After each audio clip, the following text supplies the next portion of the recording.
जिस ऑपरेशन सिंदूर के दम पर हिंद की सेना ने नापाक को पीटा, नापाक को घसीटा और नापाक को उसकी औकात याद दिलाई, अगर उसी ऑपरेशन सिंदूर को लेकर सवाल उठाए जाएं तो फिर हिंदुस्तान भी अपोजिशन के नेताओं से सवाल पूछेगा कि साहब आप किस तरफ हैं, आप पाकिस्तान की तरफ हैं या हिंदुस्तान की तरफ। जिस ऑपरेशन सिंदूर ने हिंदुस्तानियों का सीना गर्व से चौड़ा कर दिया, अगर उसी ऑपरेशन सिंदूर को लेकर सियासत हो तो कहीं ना कहीं सवाल पूछे जाएंगे। आज उसी ऑपरेशन सिंदूर पर सियासी रोटियां सेकने का काम अपोजिशन के नेता करते हैं, बीजेपी के नेता करते हैं। बीजेपी ऑपरेशन सिंदूर को जश्न के तौर पर मनाती है। मौर्य ने ट्वीट किया है और साथ ही राहुल गांधी पर बड़ा प्रहार किया है, तीखा प्रहार किया है। आज डिप्टी सीएम केशव प्रसाद मौर्य ने बैक टू बैक कई सारे ट्वीट किए हैं। डिप्टी सीएम ने ट्वीट करते हुए कहा कि पाकिस्तान आतंकवाद के खिलाफ भारत के सफल ऑपरेशन सिंदूर को लेकर दुनिया भर में गए सर्वदलीय प्रतिनिधि मंडल में शामिल कांग्रेस के प्रतिनिधि शशि थरूर, सलमान खुर्शीद, आनंद शर्मा और मनीष तिवारी को वापस आकर राष्ट्रहित में अपनी पार्टी की पाठशाला लगानी चाहिए, जिसमें अगली बेंच पर कांग्रेस के स्थायी अध्यक्ष और लोकसभा में अपोजिशन के नेता यानी कि राहुल गांधी को बिठाकर उनके साथ अपने अनुभव को बताना चाहिए, साझा करना चाहिए। दरअसल पाकिस्तान को बेनकाब करने के लिए भारत ने पूरी दुनिया में अपना डेलीगेशन भेजा है। विपक्ष के तमाम सांसदों को भेजा जाता है, जिसमें कांग्रेस के सांसद शशि थरूर का भी नाम शामिल है। लेकिन थरूर साहब कहीं ना कहीं कांग्रेस से दूर नजर आते हैं। कांग्रेस के तमाम बड़े नेता उन पर अटैक करते हुए नजर आते हैं। कांग्रेस में फूट की स्थिति साफ तौर पर देखी जा सकती है। कांग्रेस के नेता ही थरूर के खिलाफ बयान देते हुए साफ तौर पर नजर आते हैं। कांग्रेस नेता शशि थरूर ने विदेश में बयान देते हुए कहा कि मोदी सरकार में पहली सर्जिकल स्ट्राइक होती है। ये बयान अपोजिशन के नेताओं को हजम नहीं होता है और साथ ही हमला भी किया जाता है। कांग्रेस के तमाम बड़े नेताओं ने थरूर साहब के बयान का विरोध किया। कांग्रेस के तमाम नेताओं ने इंदिरा के शासनकाल का जिक्र किया है। तो वहीं आज दूसरी तरफ यूपी के डिप्टी सीएम केशव प्रसाद मौर्य की ओर से ट्वीट किया जाता है और साथ ही शशि थरूर का नाम लेकर ही अपोजिशन के तमाम नेताओं पर अटैक किया जाता है। कांग्रेस के राजकुमार राहुल गांधी पर भी गंभीर आरोप लगाए जाते हैं। ऐसे में सवाल तो उठता है, क्या कांग्रेस को राष्ट्रवाद सीखने की जरूरत है? ये कहीं ना कहीं बड़ा सवाल हो जाता है। राष्ट्रहित को पार्टी लाइन से ऊपर रखना चाहिए, क्योंकि अपोजिशन के तमाम बड़े नेताओं ने खुलकर सवाल उठाए हैं। सैन्य अभियानों पर विपक्ष को खुलकर समर्थन देना चाहिए या नहीं? क्या कांग्रेस की नीति पाकिस्तान के प्रति नरम रवैये को दर्शाती है? दुश्मन के खिलाफ अपोजिशन के तमाम बड़े नेता एकजुट कब होंगे, ये भी एक बड़ा सवाल हो जाता है। क्योंकि अपोजिशन के तमाम बड़े नेताओं की ओर से अटैक किया जाता है। कांग्रेस के तमाम बड़े नेताओं ने सवाल भी पूछे हैं, सवाल मोदी सरकार से, सवाल सेना से।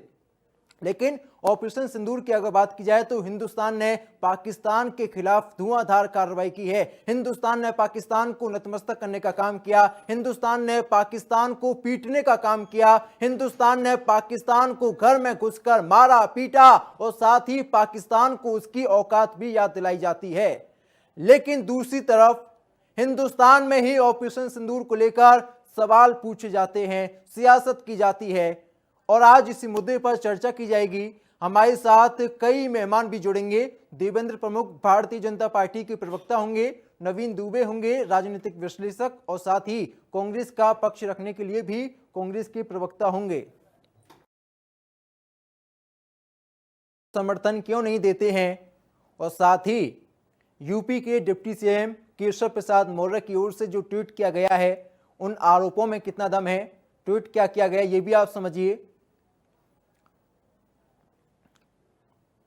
पाकिस्तान आतंकवाद के खिलाफ भारत के सफल ऑपरेशन सिंदूर को लेकर भी दुनिया भर में गए सर्वदलीय प्रतिनिधि मंडल की अगर बात की जाए, कई बड़े नेताओं को भेजा जाता है।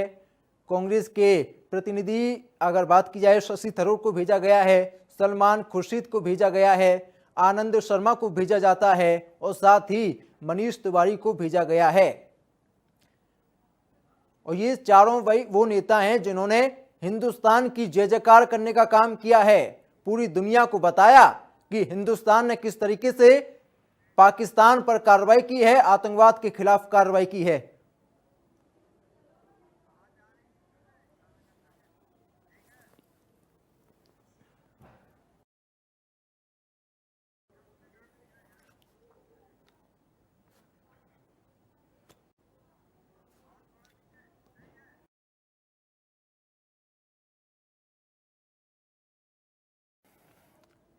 तो कई सारे सवाल हैं जिन मुद्दों पर चर्चा की जाएगी, लेकिन बार बार सवाल यही पूछा जाता है कि आखिरकार ऑपरेशन सिंदूर को लेकर सियासत क्यों होती है। और आज इसी मुद्दे पर चर्चा की जाएगी। हमारे साथ कुछ खास मेहमान जुड़े हुए हैं। कांग्रेस पार्टी के प्रवक्ता अनिल शर्मा इस समय जुड़े हुए हैं, स्वागत है सर आपका। और साथ ही भारतीय जनता पार्टी के प्रवक्ता जुड़े हुए हैं देवेंद्र प्रमुख, आपका भी स्वागत है। और राजनीतिक विश्लेषक हमारे साथ जुड़े हुए हैं नवीन दुबे साहब, आपका भी स्वागत है। देवेंद्र जी, सबसे पहले आप ही के साथ डिबेट को ओपन करूंगा। शशि थरूर कांग्रेस के नेता हैं, क्या ये माना जाए कि वो बीजेपी में शामिल होंगे? क्योंकि उनके जो बयान सामने आते हैं उसका विरोध कांग्रेस के तमाम बड़े नेता ही करते हैं, कांग्रेस के नेता करते हैं, तो क्या समझा जाए इसे? देखिए देवेंद्र सर, ये जिस तरह की अब चर्चा यहाँ डिबेट में हो रही है, आज शशि थरूर एक जो हमारा डेपुटेशन गया है 32 देशों पर माननीय सांसदों का, उसके हिस्सा हैं। और यहाँ इस तरीके की चर्चा कांग्रेस की तरफ से होती है, हमारी तरफ से तो होती नहीं है। अब हमने तो कई और भी साथी कांग्रेस के नेता जो हैं, जिसमें आनंद शर्मा बहुत वरिष्ठ हैं, सलमान हैं, तो कई और दूसरी पार्टियों के सांसद हैं, अलग अलग सात लोगों का वो एक टीम वर्क ऐसा बना हुआ है कि अपनी अपनी टीम के सहित एक उनको जो है नेतृत्व दिया गया। तो वो आज चर्चा इस पर करने की जरूरत नहीं है। वहां से जो रिपोर्टिंग आएंगी या आकर जिस तरह वो चर्चा करेंगे या बताएंगे, तब कांग्रेस को शायद ये पता लगेगा कि भारतीय जनता पार्टी और भारत की सरकार कितना आगे और क्या सोच रही है, क्या उसका परिणाम है और क्या उसके परिणाम आ रहे हैं। अब यहाँ बैठकर इस तरीके के जो है कयास लगाए जाए, वो भी कांग्रेस की तरफ से लगाए जाए, तो ये फिर जो है जल्दबाजी होगी। मैं तो इस बात का ना तो समर्थन करता ना विरोध करता। लोकतंत्र है, सबका आना जाना पार्टियों में एक दूसरे नेताओं का लगा रहता है। अब ये शशि थरूर जी अच्छे से बताएंगे कि उन्हें कहाँ सूट कर रहा है, लेकिन कांग्रेस जिस तरह से उनका विरोध कर रही है या अपने नेताओं का, तो शशि थरूर उनके बड़े नेता हुआ तो करते थे, बीजेपी इसमें की तो ओर कोई से संशय ही स्वागत किया नहीं जाएगा है। या नहीं, सब मैं ये जानना चाहता हूं, क्या स्टैंड होगा बीजेपी का? बीजेपी का स्टैंड की जरूरत इसलिए नहीं है, अभी कोई ऐसा बयान ना तो उनकी तरफ से आया ना हमारी तरफ से। हमारे पास तो देखिए एक चीज और करना देवेंद्र सर, हमारे पास तो अपने नेताओं की बहुत बड़ी फौज है भाई, बहुत बड़ी लंबी लाइन है। एक से एक नेता हमारे पास है जो सक्षम है, जो सफल हैं, वो लाइन में है, काम कर भी रहे हैं, सबको सब काम दिया हुआ है। ठीक है। और ये इस तरीके का इस समय कयास नहीं लगाना चाहिए। आज देश को जरूरत है कि हम जिस पर काम कर रहे हैं, जहाँ चर्चा हो रही है, ये रहना चाहिए कि जो चर्चा है वो किस तरह की हो रही है, क्यों हो रही है, वो सही है या गलत है। अब इस पर जिस तरीके के बयान देते हैं, बार बार ये उंगलियां उठाते हैं, कभी सेना पर उठती है, कभी सर्जिकल स्ट्राइक पर उठती है, कभी बालाकोट को भी उठाते हैं, पीछे एक बार का जो मुद्दा है उसको भी, गालान को भी लाते हैं बीच में। ये चर्चा के विषय ये है कि आखिर ये चाहते क्या है, स्पष्ट करें इस बात। ठीक है देश अनिल की जी, जनता के आपसे मेरा सामने सवाल होगा, शशि थरूर की अगर बात की जाए, लगातार उन्होंने बयान दिए हैं, हिंदुस्तान की समर्थन में बयान दिए हैं, और साथ ही यूपी की डिप्टी सीएम साहब की ओर से ट्वीट किया जाता है, राहुल गांधी को लेकर अटैक किया गया है, प्रहार किया गया है। उन्होंने कहा कि राहुल गांधी को सीखने की जरूरत है, राष्ट्रवाद क्या होता है, देशभक्ति क्या होती है। जी देवेंद्र जी, देखिए बीजेपी प्रवक्ता ने बहुत अच्छी बातें कही हैं कि आज का विषय वस्तु क्या होना चाहिए, लेकिन यही सीख उत्तर प्रदेश के डिप्टी सीएम को भी देनी चाहिए कि आज उनको क्या बोलना चाहिए। इससे पहले भी वो एक ऐसा बयान दे चुके हैं कि कांग्रेस के नेता राहुल गांधी बीजेपी पाकिस्तान के प्रवक्ता हैं, जो उनको नहीं बोलना चाहिए। समाजवादी पार्टी समापन की ओर, ये सब ओछी राजनीति का हिस्सा है। और कांग्रेस क्या करना चाहती है, क्या कहना चाहती है, शशि थरूर कांग्रेस के सांसद हैं, कांग्रेस के वरिष्ठ नेता हैं। कांग्रेस ने कभी नहीं कहा कि वो भाजपा में जाने की कयास लगा रहे हैं, कांग्रेस ने कभी उनका विरोध नहीं किया है। रही बात केशव प्रसाद मौर्य जी की, जिस प्रकार का वक्तव्य केशव प्रसाद मौर्य जी ने ट्वीट किया है। मैं पूछना चाहता हूं कि वास्तव में सीखने की आवश्यकता किसको है? कांग्रेस ने जब भी कोई प्रश्न लगाया है उस प्रश्न को सार्थक रूप दिया है और उस प्रश्न पर वास्तविकता सामने उजागर हुई है। लेकिन क्या भारतीय जनता पार्टी के नेता वो बताना चाहेंगे, केशव प्रसाद जी मौर्य बताना चाहेंगे कि इतनी बड़ी घटना पर उनका स्टंट क्या रहा? केवल अपनी पीठ थपथपाना बहुत अच्छी बात है। देखिए, सरकार के साथ पूरा विपक्ष साथ खड़ा हुआ। कांग्रेस के राष्ट्रीय अध्यक्ष मल्लिकार्जुन खड़गे जी ने, राहुल जी ने स्पष्ट कह दिया था कि हम देश में आपके साथ हैं, पूरा विपक्ष आपके साथ है। लेकिन क्या बचे रही कि जरा सी धमकी अमेरिका ने दी और आपने सीज फायर कर दिया। ये समझने की बात है। आज देश में बहुत बड़ा मुद्दा आतंकवाद का है। पाकिस्तान को क्या समझे, हिंदुस्तान को हम क्या समझे, ये सीख देने सर, वाली बात। प्रधानमंत्री मोदी की बात की जाए, विदेश मंत्री की बात की जाए, हर किसी ने ये बयान दिया कि ना अमेरिका के डर से हमने सीज फायर किया है और ना ही अब बात होगी पीओके पर। प्रधानमंत्री मोदी लगातार कह रहे हैं, देश के गृह मंत्री कह रहे हैं, देश के विदेश मंत्री कह रहे हैं, देश के रक्षा मंत्री कह रहे हैं, और कौन कहे आप बताइए। देखिए, डिप्टी सीएम को क्या आवश्यकता है जो राहुल गांधी को पाकिस्तान का प्रवक्ता बता रहे हैं?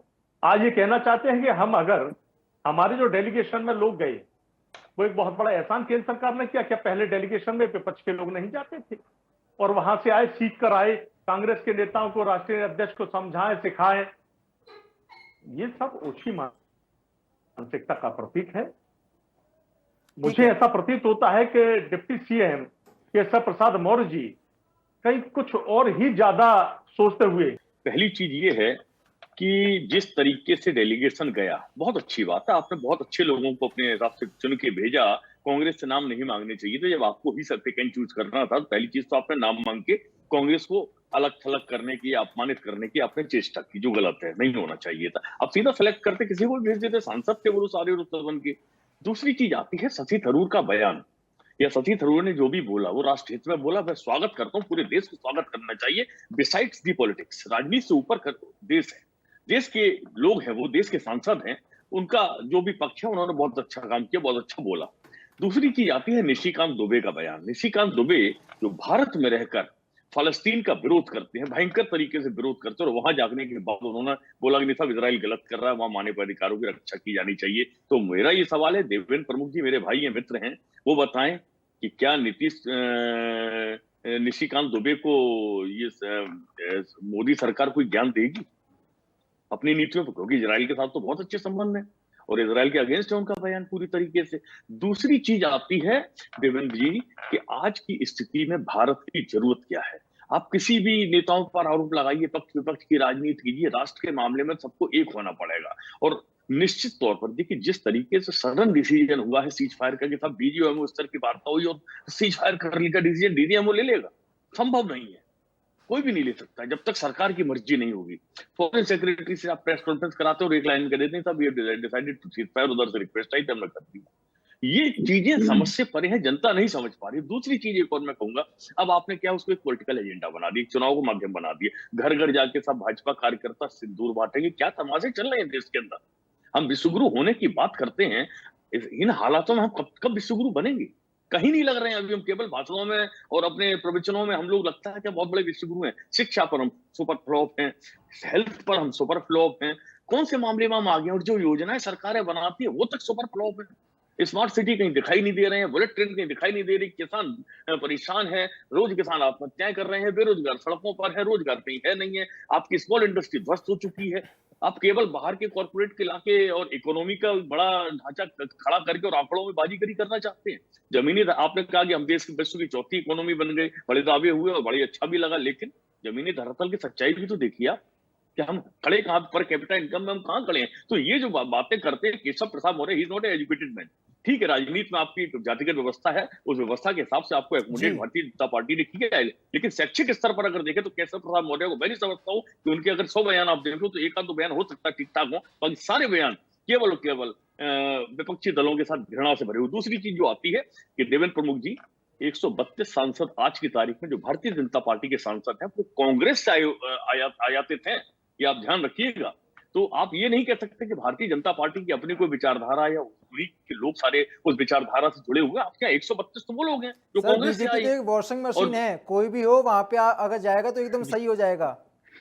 जी बिल्कुल देवेंद्र जी सही बिल्कुल कहा। वही। देखिए, सबसे पहले तो नवीन भाई को बधाई देता हूं कि वो अमेरिका में बैठकर इतनी शानदार डिबेट कर रहे हैं। ये हमारे लिए हर्ष का विषय है। नवीन भाई बहुत बहुत बधाई, शुभकामनाएं। थैंक यू आज हमें लग रहा है कि अमेरिका भी आज हमारे अंडर काम कर रहा है, जब आप वहां से बैठकर यहाँ बोल रहे हैं इतने अच्छे से, तो बहुत बड़ी बात है ये, बधाई आपको। और दूसरी बात ये है कि ये जो नेताओं की बात है, ये तो भाई देखिए लोकतंत्र में जिस दिन से देश आजाद हुआ अगर उठाकर देखें तो कितनी पार्टियां बनी हैं, कितने नेताओं का कहां से पदार्पण हुआ है, कहां से आना जाना लगा रहा है। एक विचारधारा होती है राजनीति में, और उस विचारधारा के अनुसार कभी कभार जो है, अगर कहीं अच्छे लोग रह सकते हैं, मैं पूरी कांग्रेस की बात कर लो या किसी सपा बसपा की बात कर लो, अगर पार्टियों में अच्छे लोग नहीं होंगे तो पार्टी चलेंगी कैसे। हाँ, कभी कभी संख्या जो है वो कम बढ़ती होती है।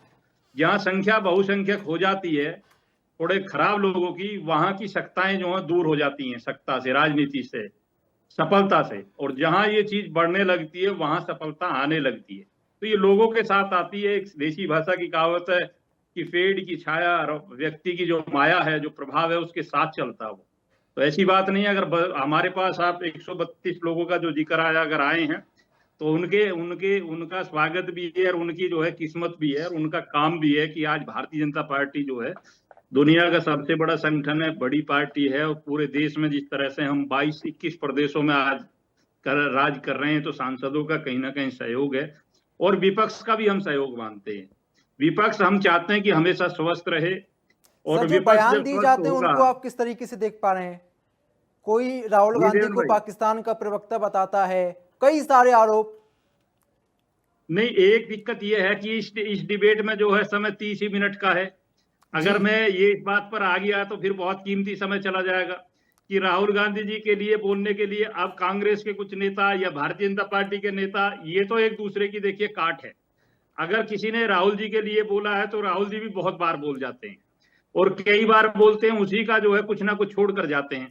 अब ये किसका क्या स्थिति है, उसके बाद अलग अलग जो राहुल जी से अलग और नेताओं की बात आओ कि कौन क्या क्या बोलता है, कितनी चीज क्या है। अब इस तरह से भारतीय जनता पार्टी का कोई नेता अगर व्यक्तिगत तौर पर बोलता है इस बात को, तो मैं ये कहता हूं कि जब तक पार्टी का कोई मजबूत स्तंभ या पार्टी का बयान ना हो, तो मेरे जैसा व्यक्ति तो उस पर ज्यादा बहस करने के लिए तैयार है नहीं। और अब सर आरोप व्यक्तिगत ये तौर भी पर लगाया कोई जाता है कि अमेरिका ने अगर इंटरफेयर किया तो आप न पीछे हट गए, बैक फुट पर आप आ गए, ये आरोप लगाए जाते हैं। अपोजिशन की नहीं। ओर से लगातार ये बड़े आरोप लगाए गए हैं। ये बहुत अच्छा क्वेश्चन है, और वहां विश्लेषण के तौर पर नवीन भाई बैठे हैं, और इससे ज्यादा विश्लेषण हो नहीं सकता। आज मैं बता रहा हूं आपको, अमेरिका की बात छोड़िए, कई देशों ने ये शांति प्रयास के लिए माननीय मोदी जी से भी बात की, भारत सरकार से बात की है, लेकिन ये डीजीएमओ जो पाकिस्तान है, जिस पर कई बार डिबेट में चर्चा हुई, उन्होंने स्वयं बात की है, डीजीएमओ भारत से रिक्वेस्ट की है, और भारत के प्रधानमंत्री से अपील की गई है। और माननीय ट्रंप जो है अमेरिका के जो राष्ट्रपति हैं, वो दुनिया का सबसे बड़े लोकतंत्र उसे वे भी मानते हैं अपने को, और अपनी शक्ति भी मानते हैं। अगर वो कोई बात कह रहे हैं अपनी तरफ से और उस पर उन्होंने सफाई भी दे दी, तो ये बहस का विजय देवेंद्र भाई रहा नहीं। उन्होंने कहा दिया मेरा कोई मतलब नहीं है। और रही बात यह कि आजकल ट्रंप लोग जो छोटी छोटी कंट्रियां है ना, बहुत छोटी जी, जिनकी हमारे एक प्रदेश की बराबर भी आबादी नहीं है, छोटे से छोटे, वो भी वहीं बैठकर आईना दिखा के। और नवीन जी तो ने एक सवाल ये भी उठाया, इस तरीके की बात ऑपरेशन कर, सिंदूर की अगर बात की जाए, अच्छी बात है, आप जश्न मना रहे हैं आप अपनी जी। जीत का, लेकिन सवाल ये नमस्कार, बताएं। सिंदूर जो बांटा जा रहा है घर घर, वो क्या है सर? हाँ बोलो बोलो। सिंदूर का महत्व सनातनी जानते हैं। सिंदूर का महत्व सनातनी जानते हैं, बिगर सिंदूर के कितना ही बड़ा परिवार हो, कितना ही बड़ा शिक्षित हो, कितना ही बड़ा आर्थिक रूप से हो, बिगर सिंदूर के कम से कम सनातन में कोई शादी नहीं हो सकती। सिंदूर कोई छोटा मामला नहीं है। सिंदूर का लाल रंग था, सिंदूर हत्या जिनका खून बहा वो लाल रंग था, वो बहनें थी, वो इस पर डिबेट बहुत चली जाएगी क्यों रखा गया इसका नाम, सिंदूर की चर्चा थी। और ये एक शब्द कहा गया था कि जिस बहन के पति को मारकर उन्होंने कही थी तुम्हें जिंदा इसलिए छोड़ा है कि मोदी को बता देना, तो सिंदूर की ताकत मोदी जी ने बतानी जरूरी ये भी है ना, जब हिंदुस्तान और पाकिस्तान के बीच में तनाव होता है तो कितने देश आपके साथ आए, खुलकर देखिए, कितने ये भी देश अच्छा आए, कितने क्वेश्चन है। ऑफिशियली बयान सामने आए? मैं ये भी क्वेश्चन अच्छा है। पहली बात तो मैं कहूं, हमने पाकिस्तान से सीधी लड़ाई लड़ी नहीं, हमने लड़ी थी आतंकवाद से। और आतंकवाद के 9 ठिकाने लगभग उन्होंने पाकिस्तान को ध्वस्त कर दिया। जितना हमें मिला वहां आतंकवाद वो मिटा दिया। एक मुश्त सारी कंट्रियां, रशिया से लेकर, फ्रांस से लेकर, इजराइल से लेकर, सबने स्वागत किया कि हम पाकिस्तान की बात छोड़िए, हम बिल्कुल आतंकवाद के खिलाफ है। और हमने विश्व के पटल पर पाकिस्तान को आतंकवाद का अड्डा और आतंकवाद को समर्थन करने वाला देश साबित कर दिया। ठीक ये है, बड़ी बात मैं आपको बता रहा ठीक है अनिल जी, बीजेपी अगर ऑपरेशन सिंदूर का जश्न मनाती है तो उससे आपत्ति क्या है? क्योंकि अजय राय की ओर से भी कल बयान दिया जाता है, कांग्रेस के कई बड़े नेताओं ने बयान दिया है। बीजेपी तो कहती है कि भैया हम जीते, जीत का जश्न है, इससे किसी को आपत्ति नहीं होनी चाहिए। जी देवेंद्र जी, जी जी, जिस जोशो खरोश के साथ पाकिस्तान पर हमलावर हुए, कहा कि आतंकवाद से हम लड़ाई लड़, पाकिस्तान से सीधी लड़ाई हिंदुस्तान ने लड़ी। ये कहते केवल हम पाकिस्तान से नहीं लड़े, आतंकवाद से लड़े। बहुत अच्छी बात है, ऑपरेशन सिंदूर लेकर चले। और जश्न मनाने का एक तरीका होता है। ठीक है, जश्न ऐसे नहीं होता कि आपने सीज फायर कर दिया और जश्न मनाने लगी। कितनी बड़ी ठीक जीत है। तो कहीं ना आपकी कहीं देखिए ऑपरेशन सिंदूर को लेकर लगातार सियासत है। ये आप सभी का बहुत बहुत शुक्रिया हमारे साथ जुड़ने के लिए।